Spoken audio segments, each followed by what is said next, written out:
Solveig Løvseth, congratulations, world champion. World champion, how does that feel? Yeah, surreal still. I generally did not expect that at all when I woke up this morning. So it's been a day. Talk us a little bit through your race. You came more or less out of the water with Kat, and you were a quite good group in. Was it okay for you to be there?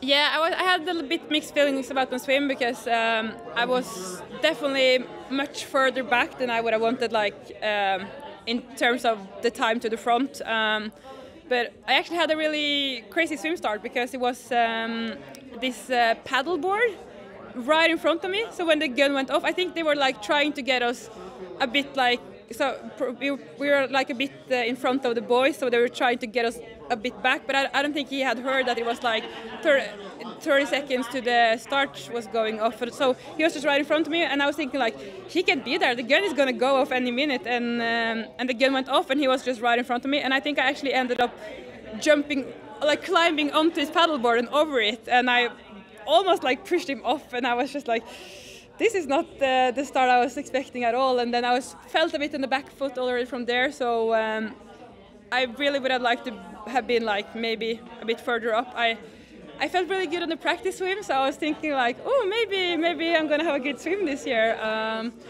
But I also saw quite quickly that, okay, I'm in the group with, as you said, with Kat and Lisa. I saw both of them around me on the swim, so I was thinking like, at least I will have good riders here, so I just stayed in that group, and the pace felt quite comfortable there. That was like the good thing about it. I wish we were further up, but it was a good group, and we started to ride together, and I was thinking like, we're probably going to ride together the whole way.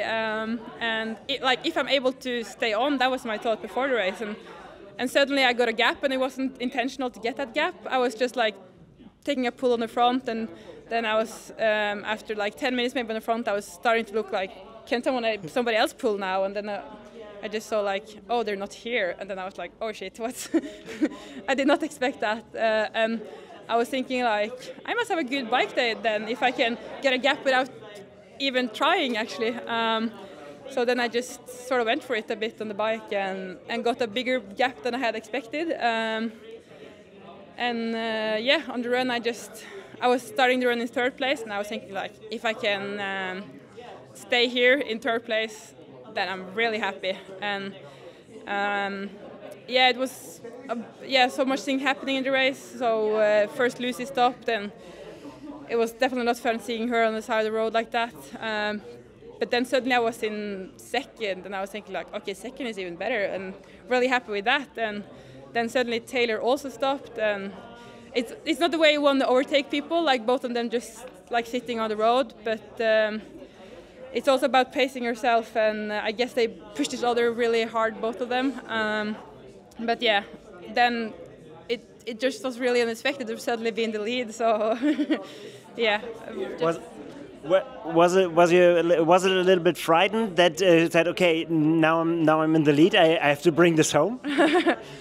Yeah, for sure, but I also got a lot of splits, so I knew I still had a gap on Kat, and it was, when Lucy stopped, it was only 2K left, so I was thinking like, I should be able to hold it together 2 more Ks. Like I've been running 40 now, but it was definitely also a part of me was thinking like, don't be the next person, because when you see like the 2 people in front of you having to DNF basically, it's you of course think like, am I pushing too hard now? And from that point, when I was actually in the lead, it was just all about trying to keep that lead. So going still hard because Kat was running super fast, but also try to be smart. Like I felt like I don't need to win with a big margin here. I just really want to try to get this win now when I actually am in the lead. So trying to be a bit smart as well. And yeah, so happy when I got to the finish line.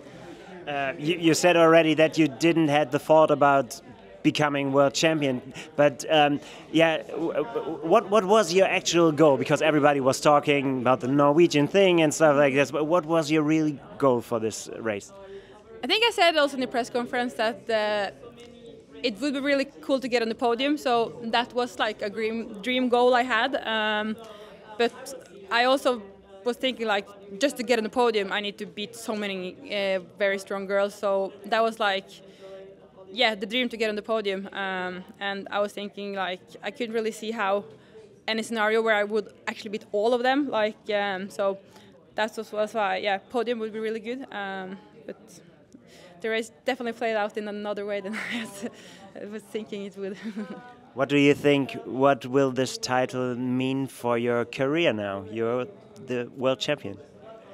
Yeah, we will have to wait and see. Definitely makes me want to go back here at least. Try to see if it's possible to do it again. But I know that people say it's even harder to do it the second time. So no matter what happens in my career in the future, I will always be really proud of this, and I will. Yeah, you can never like. I will always have this title, so it's really cool.